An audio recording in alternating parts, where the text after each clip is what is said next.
Eh, kabarin ka.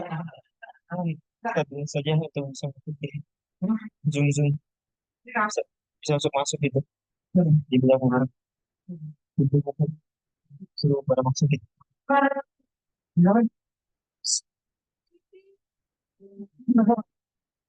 Belum ada cuy, belum ada.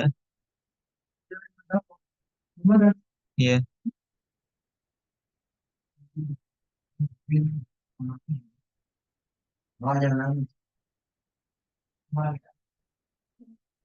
Tahu sayang.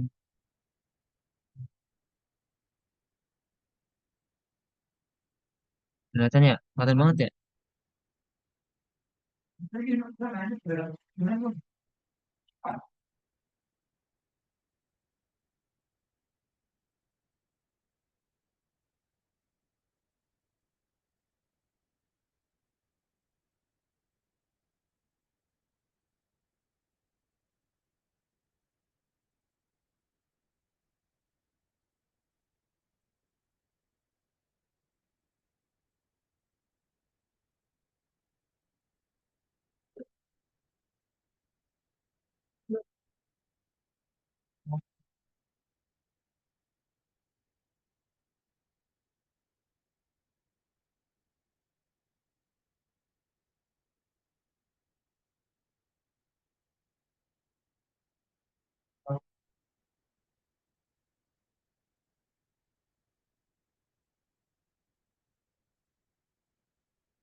Hati-hati.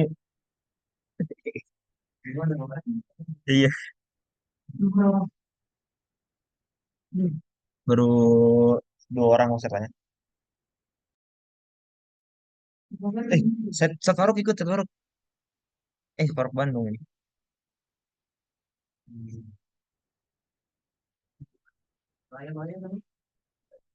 Wah, ada banyak nih, ada banyak nih. Ada lima enam.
Baik, Bismillahirrahmanirrahim. Alhamdulillahirrabbilalamin. Wassalatu wassalamu ala ashrafil anbiya wal mursalin wa ala alihi wa sahbihi ajmain. Amma ba'd. Yang pertama-tama kita ucapkan terlebih dahulu rasa syukur kita kepada kehadirat Allah Subhanahu wa taala yang telah memberikan kita beribu-ribu nikmat sehingga kita dapat melakukan aktivitas kita dengan lancar sehingga kita dapat berkumpul di tempat ini yang insya Allah diridainya. Salawat sertakan salam marilah kita haturkan kepada pemimpin kita, Nabi akhir zaman dan tiada nabi selain dia yaitu Habibina wa Syafi'ina Muhammad Sallallahu Alaihi Wasallam dan para sahabat-sahabatnya. Baiklah para hadirin, saya ucapkan Assalamualaikum warahmatullahi wabarakatuh. Teman-teman sekalian dan para hadirin yang telah hadir, yang pertama kami ucapkan rasa terima kasih kepada Al-Ustazah Tasya Putri Nur Hayat atas waktunya dalam menyenggangkan waktu untuk mengisi acara bedah buku ini 100 buku pemikiran PKU Program Kaderisasi Ulama Unida Gontor dalam acara memperingati 100 tahun umur dari Pondok Pesantren Darussalam Gontor dan insya Allah untuk teman-teman sekalian acara ini akan terus berlangsung hingga tahun depan di tahun 2026. Jadi saya ucapkan terima kasih kepada teman-teman yang selalu setia dalam mengikuti acara ini dan langsung saja kita buka acara ini dengan bersama-sama baca basmalah. Bismillahirrahmanirrahim. Baiklah teman-teman, judul kita pada malam hari ini yaitu tinjauan kritis atas qiraah mubadalah dalam interpretasi Al-Qur'an. Kepada Al-Ustazah Tasya Putri Hayat, waktu dan tempat kami persilakan saja. Saya share screen dulu ya.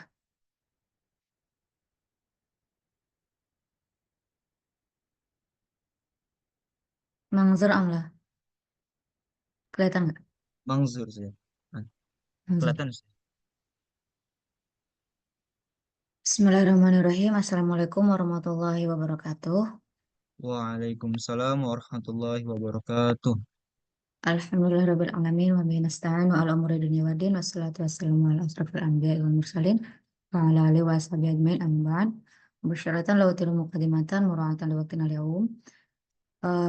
Saya Tasya Putri Nurhayat. Di sini izinkan saya untuk menyampaikan ataupun mempresentasikan atau mengenai tulisan yang sudah saya tulis, yaitu mengenai tinjauan kritis atas qiraah mubadalah dalam interpretasi Al-Quran. Oke, nah langsung saja ya. Di era modern ini itu terdapat atau ada beberapa gitu ya hukum-hukum Islam yang dia berubah dari hukum aslinya, yang mana hukum asli yang dimaksud di sini adalah hukum yang emang asalnya seperti itu, seperti hukum yang disebut dengan Qur'an gitu, seperti perempuan yang boleh menjadi imam sholat taraweh meskipun makmumnya laki-laki gitu. Selain itu juga eh, di ini yang lainnya ada perempuan dalam keadaan haid boleh melakukan ibadah puasa. Nah, ini semua sesungguhnya adalah sebuah pencapaian bagi mereka karena melihat bagaimana perempuan tertindas di era modern ini. Oleh karena itu, lahirlah yang dinamakan dengan qiraah mubadalah. Sebuah qiraah yang mana lahir dari pandangan bahwasanya perempuan itu tertindas. Dan ketertindasan ini salah satu sumbernya adalah adanya patriarki di dalam teks-teks keagamaan. Oleh karena itu, wajib adanya qiraah mubadalah. Akan tetap, dan pada faktanya juga terdapat eh, banyak penelitian ya, yang mana pada tahun 2022 saja sudah ada 20 penelitian yang mana menyetujui akan hadirnya qiraah mubadalah. Nah, oleh karena itu, mari kita tinjau ulang. Apakah betul qiraah mubadalah ini sebagai jawaban dari permasalahan yang dijadikan masalah dan apakah hanya membuka celah baru untuk lahirnya interpretasi ataupun tafsir Al-Quran yang jauh dari ruh Islam? Akan kita analisis kembali. diawali dari definisi qiraah mubadalah terlebih dahulu. Tentu saja qiraah mubadalah. Qiraah artinya adalah pembacaan dan mubadalah sendiri artinya adalah eh, pertukaran ya, pergantian gitu. Nah, tapi di sini yang dimaksud dengan qiraah mubadalah adalah yang mana qiraah yang berlandaskan kepada mubadalah yang dimaknai adalah kesalingan. Maka menempatkan laki-laki dan juga perempuan itu sebagai subjek yang sama di dalam teks Al-Qur'an. Itu adalah qiraah mubadalah. Nah, si qiraah mubadalah di sini juga selain sebagai dia bagaimana menafsirkan Al-Qur'an, dia juga sebagai cara pandang ataupun world view. Gitu. Di dalam pembukanya dikatakan bahwasanya qiraah mubadalah itu juga merupakan cara pandang bagaimana dia memandang dunia. Nah, qiraah mubadalah sendiri dia memiliki metode. Metode yang pertama adalah menemukan prinsip universal. Nah, prinsip universal di sini adalah sebuah prinsip yang dia melampaui ayat yang mau ditafsirkan tersebut. Jadi sangat umum prinsip universal ini. Nah, lalu yang kedua adalah menemukan gagasan utama. Menemukan gagasan utama dengan cara menghilangkan subjek yang ada di dalam ayat tersebut. Contohnya seperti ayat idah, itu kan diperuntukkan untuk perempuan ya. Idah itu untuk perempuan. Nah, di sini subjeknya dihilangkan menjadi netral sehingga ditemukanlah gagasan utama. Nah, selanjutnya adalah adanya mubadalah. Mubadalah itu dengan cara meletakkan subjek yang tidak disebutkan di dalam ayat tersebut.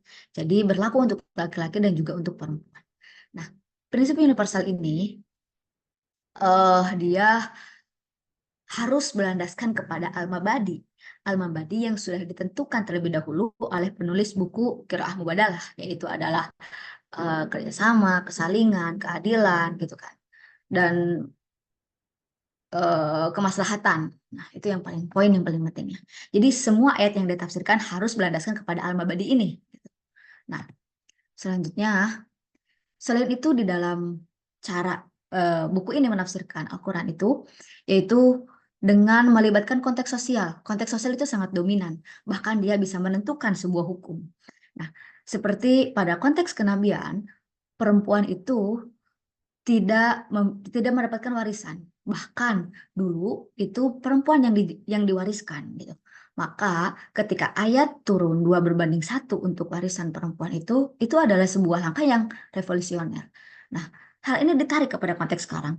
Konteks sekarang, perempuan dan laki-laki sama-sama bekerja. Maka dari itu, waris juga hukumnya bisa dipertimbangkan. Jadi tidak berlaku lagi 2:1. Nah, dan masih banyak lagi dia betul-betul menjadikan konteks sosial itu sebagai hal yang dominan gitu di sini.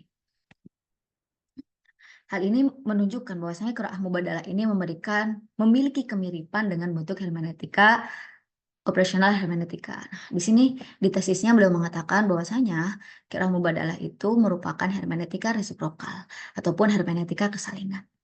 Nah, selain itu, Qot'i dan juga Dzonni di dalam buku ini dijelaskan bahwasanya tidak berhubungan sama sekali dengan boleh atau tidaknya perubahan suatu hukum. Bahkan di dalam buku ini dijelaskan bahwasanya Qot'i dan Dzonni itu masih memungkinkan memiliki makna lain di dalamnya. Jadi Qot'i itu menurut dia masih memungkinkan ada makna lain. Kalau Dzonni sudah jelas ya, memang memiliki beberapa makna.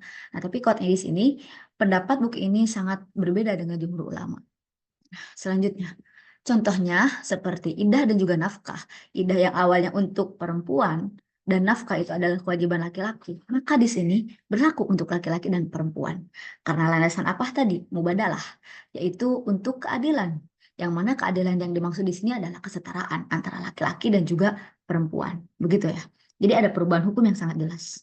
Nah, selanjutnya, apabila kita analisis lebih dalam, ternyata di sini terdapat beberapa hal yang perlu dianalisis kembali, yaitu problem cara pandang, problem hermeneutika, dan juga problem qot'i dzonni. Nah, yang pertama adalah problem cara pandang. Nah, cara pandang sendiri menurut Shane kepala atas itu adalah bagaimana dia melihat realitas dan juga kebenaran. Adapun menurut Thomas Evol itu akan mempengaruhi bagaimana dia melihat realitas dan juga eksistensi gitu selanjutnya. Dan menurut Ustaz Hamid Fahmi Zarkashi bahwasanya seseorang itu akan mengatakan baik atau benar, salah atau buruk itu tergantung pada cara pandangnya.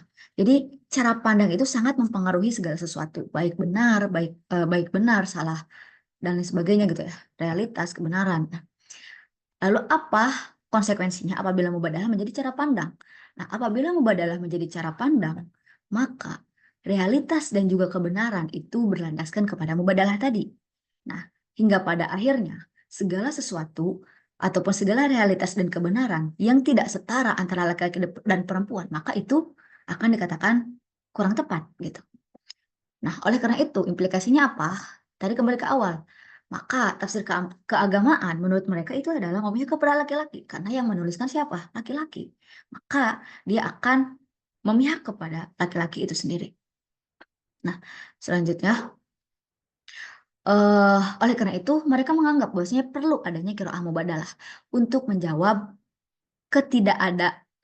ketiadaan kesetaraan antara laki-laki dan perempuan ataupun perempuan tertindas gitu kan. Maka perlu adanya qiraah mubadalah. Yang pada faktanya qiraah mubadalah di sini dia ada pemaksaan konsep mukhotob. Jadi mukhotob laki-laki meskipun itu untuk laki-laki seperti nafkah, maka perempuan juga dipaksakan masuk gitu. Begitupun iddah dan lain sebagainya. Nah, pada akhirnya sesungguhnya ini cara pandang seperti ini akan menyebabkan kepada kezaliman, mengantarkan kita kepada kezaliman. Nah, mengapa mengantarkan kepada kezaliman? Karena kezaliman sendiri itu terjadi karena kita diberikan tanggung jawab, tugas, dan juga amanah yang tidak layak bagi kita masing-masing. Maksudnya bukan tidak layak, yang tidak Allah amanahi gitu, tidak sesuai dengan diri kita sendiri. Gitu.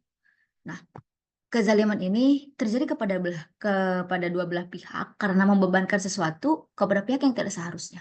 Seperti nafkah yang memang dia adalah untuk laki-laki juga berlaku untuk perempuan. Iddah untuk laki-laki juga berlaku untuk perempuan dan lain sebagainya.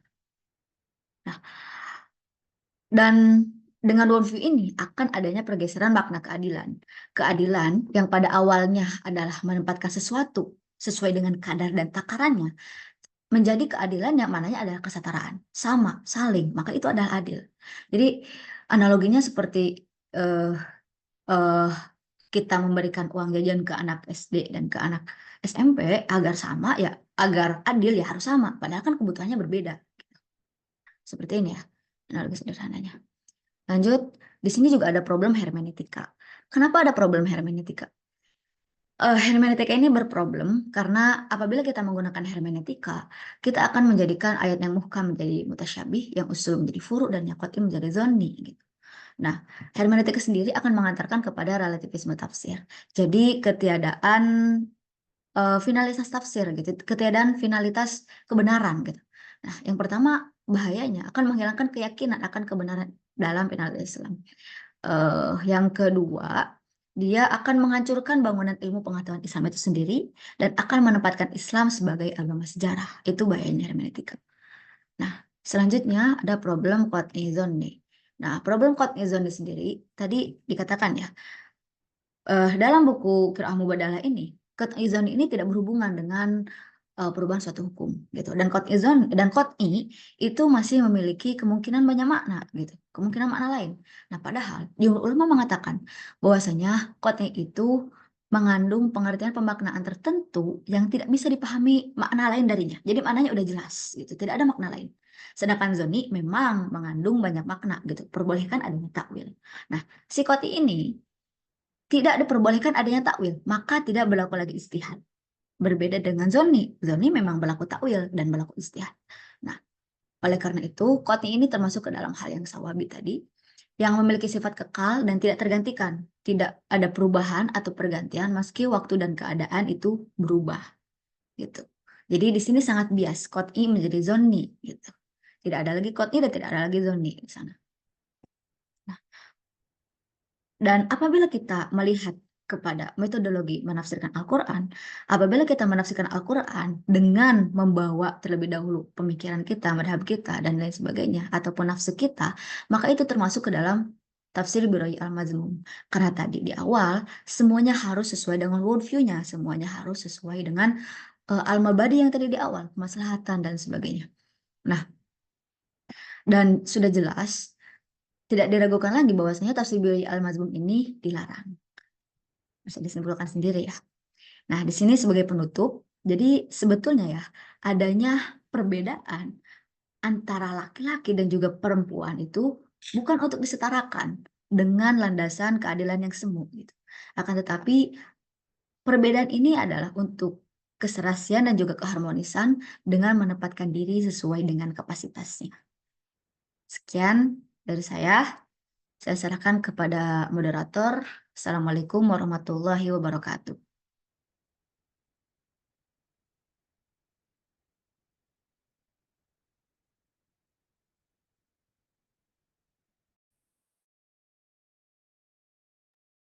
Waalaikumsalam warahmatullahi wabarakatuh. Baik, terima kasih Ustazah atas pemaparannya.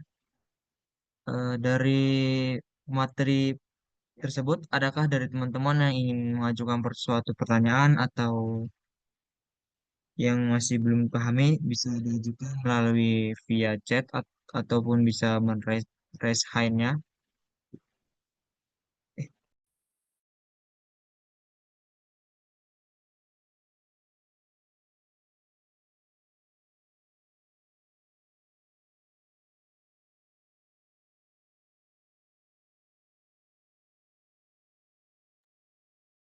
Satu atau dua peserta yang ingin bertanyakan, silakan.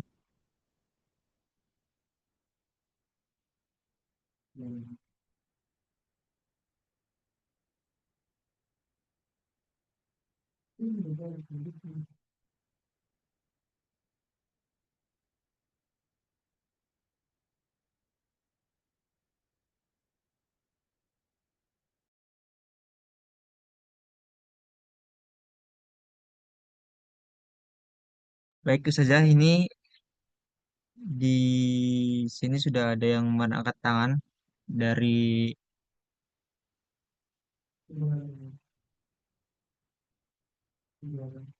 Saudara Muhammad Nur Wathani. Silakan untuk bertanya. Baik, terima kasih atas waktunya, Mas. Iya, Kak. Mohon untuk izin off cam karena lagi hujan di sini. Baik, Silakan. Bismillahirrahmanirrahim. Assalamualaikum warahmatullahi wabarakatuh. Waalaikumsalam warahmatullahi wabarakatuh. Eh, Tadi di apa namanya di slide keberapa gitu, pemateri menyampaikan bahwasanya apa namanya dampak dari apa namanya hermeneutika itu yang memunculkan relativisme tafsir tadi itu sendiri. Namun saya apa namanya pernah mendengar apa namanya ungkapan dari seorang Gus Baha ketika beliau itu menyampaikan di dalam forum ketika itu di UI di UI untuk Islam Indonesia yang di Jogja. Beliau bilang gini bahwasanya sampai kapanpun tafsir itu sebagai tafsir. Artinya tafsir itu sebagai human production. Dia tidak bisa mencapai derajat Al-Quran itu sendiri. Karena apa namanya sampai kapanpun ya tafsir ya sebagai tafsir nggak bisa menyampaikan derajat untuk apa namanya mengubah sampai status kesucian tadi. Apakah dengan mengatakan bahwasanya apa namanya meniadakan konsep relativisme tafsir tadi itu sendiri sebagai upaya untuk mensakralisasikan sebuah tafsir. Karena tafsir itu sampai kapanpun ya produk penafsiran. Tidak ada tafsir yang bisa berlaku apa namanya sepanjang zaman itu. Beliau menyontohkan gini, kalau kita baca di apa namanya di jalan lain ya ya penafsiran dari ya Yohanes itu sampai kapanpun ya Ahlul Makkah. Namun kan tidak ya Ahlul Makkah kan tidak bisa di apa namanya diperhatikan ayat ini kalau kita mengikuti penafsiran itu ya hanya untuk orang Mekah saja. Kita bukan orang Indonesia, begitu beliau contohkan. Artinya bagaimana eh, bagaimana sih respon dari pemateri mengatakan tidak meniadakan relativisme tafsir itu sih atau bagaimana sih kriteria tafsir yang bisa diaplikasikan ke seluruh zaman itu gitu. Itu saja. Baik, terima kasih.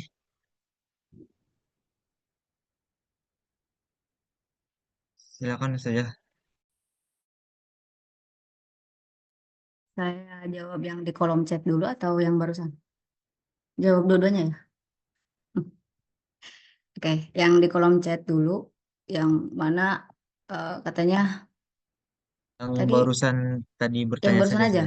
Iya, Oke, nanti yang di kolom barusan. chat nanti setelahnya saya. Oke, jadi yang barusan, jadi gimana maksud dari relativisme tafsir? Apakah kita mengatakan relativisme tafsir itu berusaha untuk mensakralkan suatu tafsir? Oh, gini, tafsir itu eh maksud dari relativisme tafsir seakan-akan tidak ada tafsir yang benar gitu. Sekarang gini, tujuan dari ilmu pengetahuan adalah untuk mencapai kebenaran. Nah, tapi apabila kebenaran itu sendiri relatif, tidak tahu mana yang benar, mana yang salah, gitu kan. Nah, maka apa konsekuensinya? Tidak ada kebenaran itu sendiri. Jadi untuk apa ilmu pengetahuan? Itu yang dimaksud dengan relativisme tafsir. Nah, seakan-akan manusia itu tidak bisa memahami apa maksud dari Allah Subhanahu wa taala. Lalu untuk apa adanya Nabi Muhammad? Yaitu untuk menjelaskan maksud dari Allah itu. Nah, tafsir sendiri memiliki derajat. Ada tafsir Quran bil Quran, tafsir Quran bil hadis, ada tafsir Quran bil riwayah dan lain sebagainya. Ada tafsir yang paling tinggi derajatnya adalah tafsir Quran bil Quran dan itu berlandaskan kepada perkataan Nabi. Apakah tafsir Quran bil Quran juga relatif? Nah, tentu saja itu tidak relatif. Kebenarannya sudah mutlak gitu. Nah, akan tetapi tadi tafsir ya tetap tafsir. Memang betul, tafsir itu bukan untuk menandingi Al-Quran, tapi untuk menjelaskan makna Al-Quran. Jadi tafsir itu untuk melengkapi Al-Quran itu sendiri. Nah, selanjutnya, eh terus bagaimana maksudnya tafsir ini relatif? Sekarang gini, kata kul huwallahu ahad artinya adalah Allah itu satu. Di tafsir manapun, kamu tidak akan menemukan bahwa Allah itu tiga. Apakah itu disebut, apakah kita masih tetap mengatakan bahwa tafsir itu relatif? Semuanya menyetujui kebenaran itu. Maka apakah itu relatif? Nah, itu maksudnya. Jadi, bukan berarti ya sedang membandingkan tafsir A lebih baik daripada tafsir B lebih baik dari tafsir A gitu kan. Bukan itu maksud dari relatif yang dimaksud di sini gitu. Nah, tapi kita melihat kebenarannya seperti apa derajatnya. Derajat tafsir sendiri juga banyak. Ada tafsir yang bilang al-madmum, al-mahmud, dan lain sebagainya. Itu masuk ke dalam metodologi tafsir itu sendiri. Sekian, semoga bisa menjawab. Baik, Ustazah, terima kasih. Ini kita masuk ke kolom chat, Ustazah. Ini ada yang bertanya dari saudara Afif Akil. Izin bertanya, Ustazah, sejak kapan kiroah mubadalah ini populer dibahas di berbagai kesempatan? Berikut sekian, Ustazah. Sebetulnya qiraah mubadalah ini itu sudah muncul semenjak 2019 dan dari sana memang sangat masif sekali pergerakannya sampai ada sosial media dan lain sebagainya dan memang banyak didiskusikan bahkan di kampus-kampus itu menjadi eh, salah satu apa ya subjek ataupun salah satu materi di perkuliahan. Jadi memang bukan hanya didiskusikan di forum seperti ini tapi di perkuliahan juga didiskusikan seperti itu. Baik, selanjutnya Ustazah ini di kolom komentar di kolom chat juga ada lagi yang bertanya dari saudara Afwan saudara Mata Tari. Saya masih awam saja. Tapi gimana dengan surah An-Nisa ayat 34 saja yang jelas mengatakan laki-laki sebagai kowam bagi perempuan. Nah, kita lanjut ke pertanyaan selanjutnya. Di sini ada yang meraise hand kepada Nada Silmi. Kami persilakan. Oke, baik. Terima kasih atas waktunya. Sebelumnya, eh, materi ini menarik ya, karena tafsir mubadalah dari namanya saja sangat Islami. Tapi ternyata ada banyak sisi yang bisa dikritisi seperti itu. Nah, saya jadi penasaran sebenarnya tafsir mubadalah ini hadir karena mengisi kekosongan yang mana? Apakah memang ada tafsir-tafsir yang kosong kemudian diisi oleh si mubadalah ini? Kalau iya, di bagian yang mana? Jika tidak, apakah Islam itu sendiri sebenarnya bisa mencakup hal-hal yang dirasa perlu dihadirkan dari mubadalah itu sendiri? Jadi, eh, jika memang tidak dibutuhkan kesempurnaan Islam dalam tafsir itu yang seperti apa yang sebenarnya tidak perlu digantikan oleh si mubadalah itu sendiri. kurang lebih seperti itu. Terima kasih. Baik, baik, terima kasih kepada Ustazah Nada Silmi. Untuk selanjutnya, Ustazah ini pertanyaan yang selanjutnya. Atau mau dijawab dulu apa bagaimana Ustazah? Boleh dijawab dulu ya biar tidak lupa. Ya, baik Ustazah. Oke. Gini, eh, tadi yang kowam itu ya, Iya, mengatakan betul. laki-laki sebagai kowam bagi perempuan. Nah, di sini laki-laki sebagai kowam bagi perempuan itu ar-rijalu qawwamuna 'alan nisa gitu kan. Nah, yang dimaksud kowam di sini mungkin ya di era sekarang bukan hanya rijal yang menjadi kowam terhadap nisa, tapi juga nisa bisa menjadi kowam terhadap rijal gitu kan dan lain sebagainya. Tentang kepemimpinan dan sebagainya gitu kan. Nah, sebetulnya perempuan dan laki-laki itu memiliki kelebihan dan juga kekurangan yang masing-masing itu berbeda gitu kan. Dan mereka untuk saling melengkapi satu sama lain. Nah, uniknya maksud dari koam di sini dijelaskan bahwasannya kalau baca banyak tafsir itu akan menjelaskan mau laki-laki itu apa ya maaf ataupun kuat ataupun lemah, laki-laki tetap tetap menjadi koam gitu. Nah, maksud koam di sini karena laki-laki itu adalah sebagai pelindung dan lain sebagainya, begitu ya secara singkatnya. Nah, tapi sekarang itu seakan-akan ayat ini menindas perempuan. Tidak, ayat ini bukan untuk menindas perempuan, tapi ayat ini adalah untuk melindungi perempuan itu sendiri, gitu ya. Nah, lalu yang kedua, tadi bagaimana? Jadi apa yang apakah Quran Mubadalah ini mengisi kekosongan? Sebetulnya di setiap tulisan itu tidak semuanya kita tolak dan tidak semuanya kita terima gitu. Yang kita terima dari Qiraah Mubadalah juga ada, yang kita harus perlu kita kritisi juga banyak gitu kan. Ya, jadi intinya kita tidak menerima semuanya dan kita tidak menolak semuanya. Yang baik kita ambil, yang buruk kita tolak gitu. Lalu apakah qiraah mubadalah ini untuk menggantikan sesuatu yang lain? Menurut saya sejauh ini ya saya berkiprah di dalam tafsir sepertinya tidak.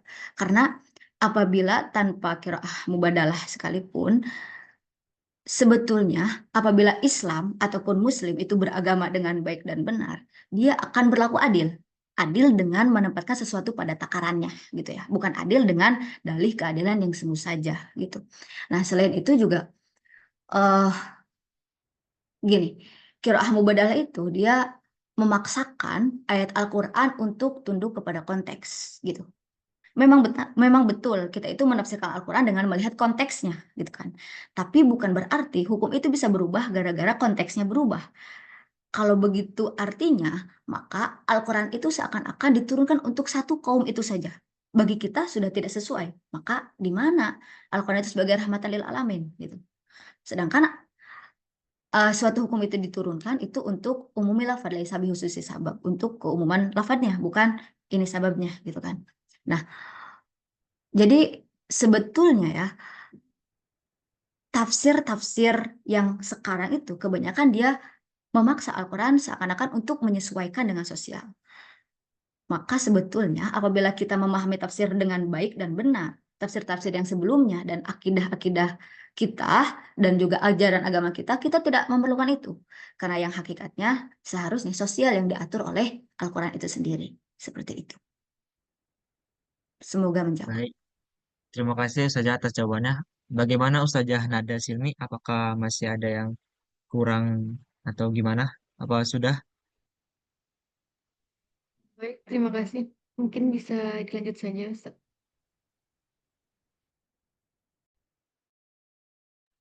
Baik Ustazah, kita lanjut kepada pertanyaan selanjutnya dari Budi Angginto. Padanya kami persilahkan. Terima kasih atas kesempatannya. Apakah suara saya jelas ya? Baik, Oke, Pak. saya izin bertanya. Dengan melihat tema malam ini atau tema kajian kita malam ini itu bedah buku ya. Jadi saya ingin bertanya nih. Saya juga terlambat tadi dalam apa diskusi kita pada malam hari ini. Saya ingin bertanya pada Ustazah, kira-kira keresahan dari Fakhruddin nih itu apa sehingga menulis tafsir Qiraah Mubadalah ini? ternyata apa yang disampaikan dari tadi panjang lebar itu tidak sesuai dengan keresahan atau visi misi atau motivasi atau spirit dari apa yang menjadi keresahan untuk menulis buku Qiraah Mubadalah dari Fakhruddin ini. Apakah dapat dipahami ya, Ustazah? Oke, sekian mungkin. Terima kasih.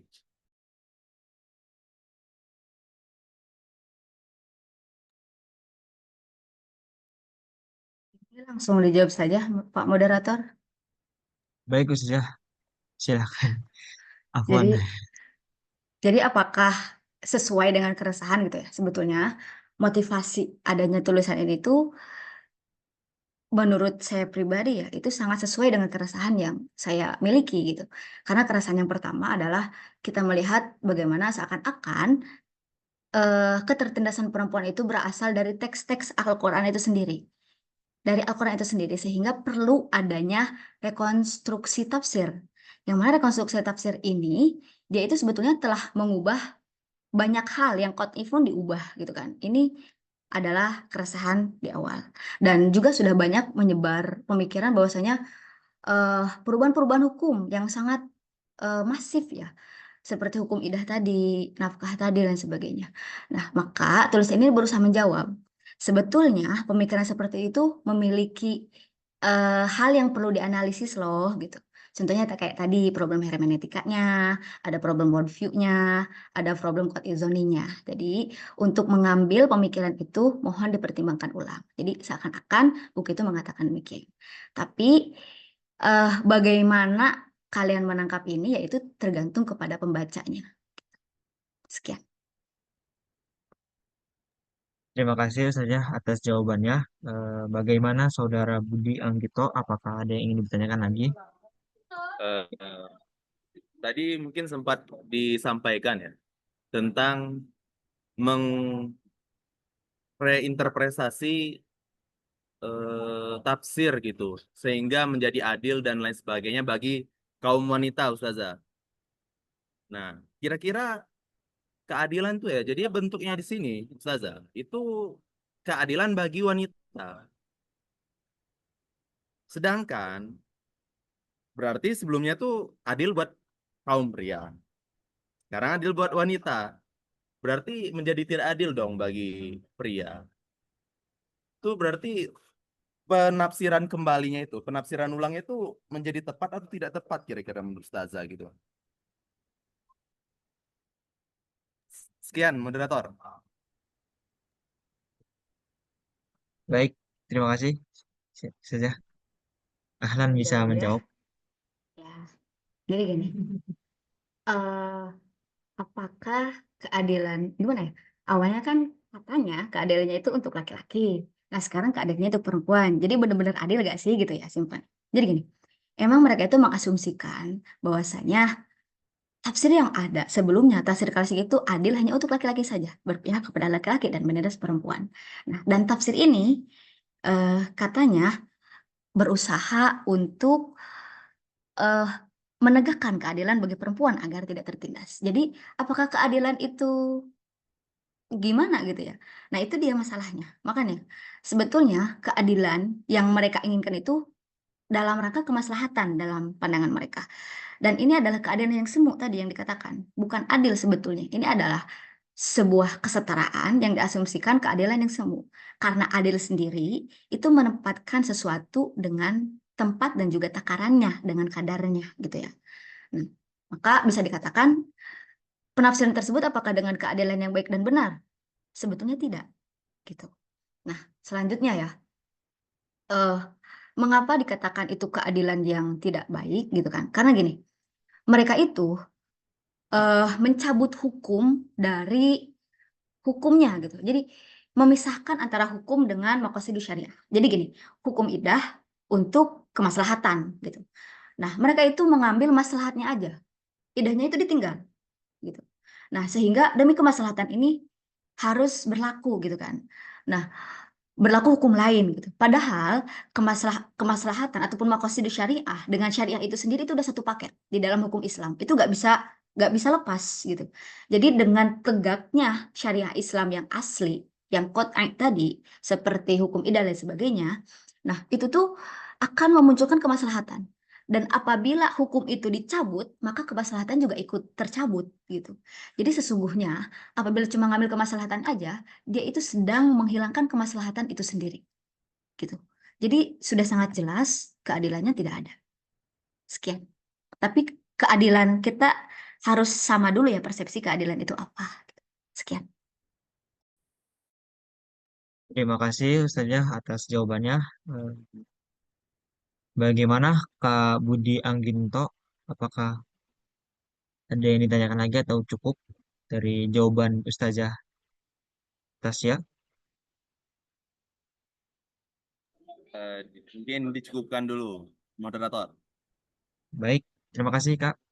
Kita lanjut masuk ke chat tuh saja. Ini ada di kolom chat ada yang bertanya. Izin bertanya, saya Ainun. Apa tantangan terbesar yang dihadapi dalam mempertahankan objektivitas dan sikap ilmiah ketika mengkritisi sebuah pendekatan penafsiran yang telah memiliki banyak pendukung? Sekian Ustaz.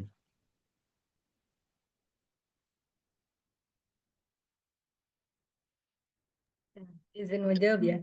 Apa tantangan terbesar yang dihadapi dalam mempertahankan objektivitas dan sikap ilmiah ketika mengkritisi sebuah pendekatan penafsiran?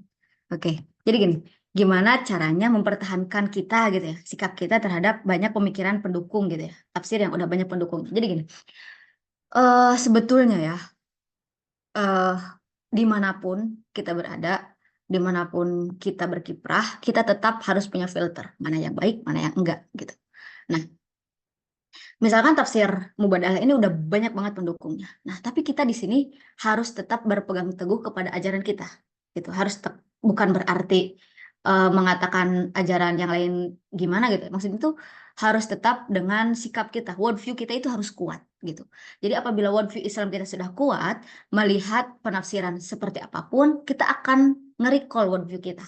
Apakah ini sesuai dengan worldview kita atau tidak gitu. Apabila ini tidak sesuai, oh berarti ada yang bermasalah nih gitu. Yang bermasalahnya apa? Dicari tahu, dianalisis. Karena bisa jadi yang salah itu kita gitu. Ataupun bisa jadi yang salah itu pemikiran tersebut gitu. Jadi kita harus analisis kembali.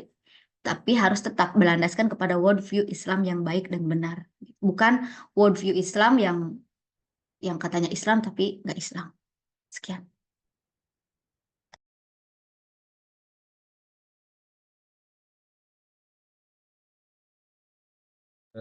Terima kasih Ustazah atas jawabannya.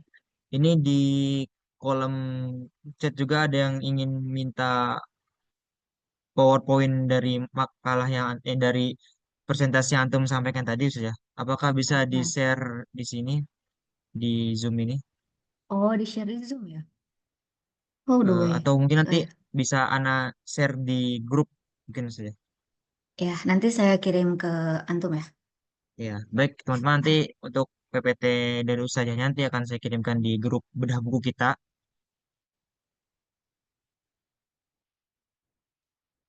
Bagaimana teman-teman? Apakah ada yang ingin ditanyakan lagi atau kita closing saja acara ini?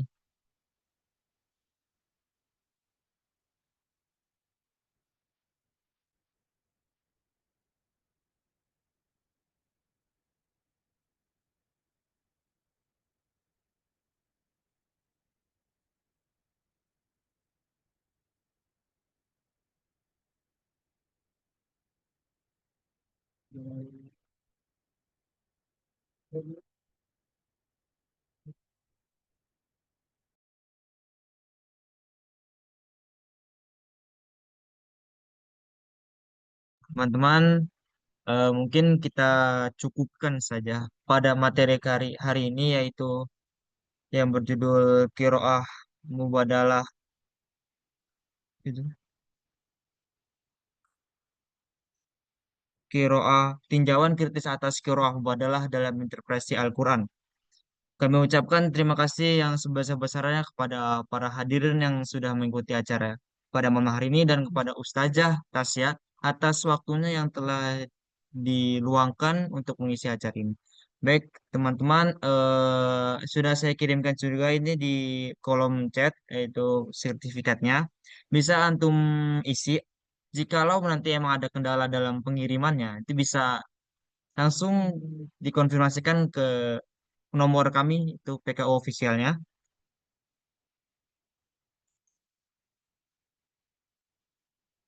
Untuk untuk PPT atau PowerPoint pemateri malam hari ini nanti saya kirimkan setelah acara Zoom ini selesai di grup kita di Bookstock. Mungkin cukup sekian informasi dan para hadirin sekalian. Kita cukupkan bersama-sama dengan mengucap Alhamdulillah, Alhamdulillah alamin. Subhanaka Allahumma bihamdika astaghfiruka wa atubu ilaik. Wabillahi taufik wal hidayah wa ridha wal inayah. Wassalamualaikum warahmatullahi wabarakatuh. Waalaikumsalam warahmatullahi wabarakatuh. Sampai ketemu di acara bedah buku selanjutnya. Sekian. Terima kasih.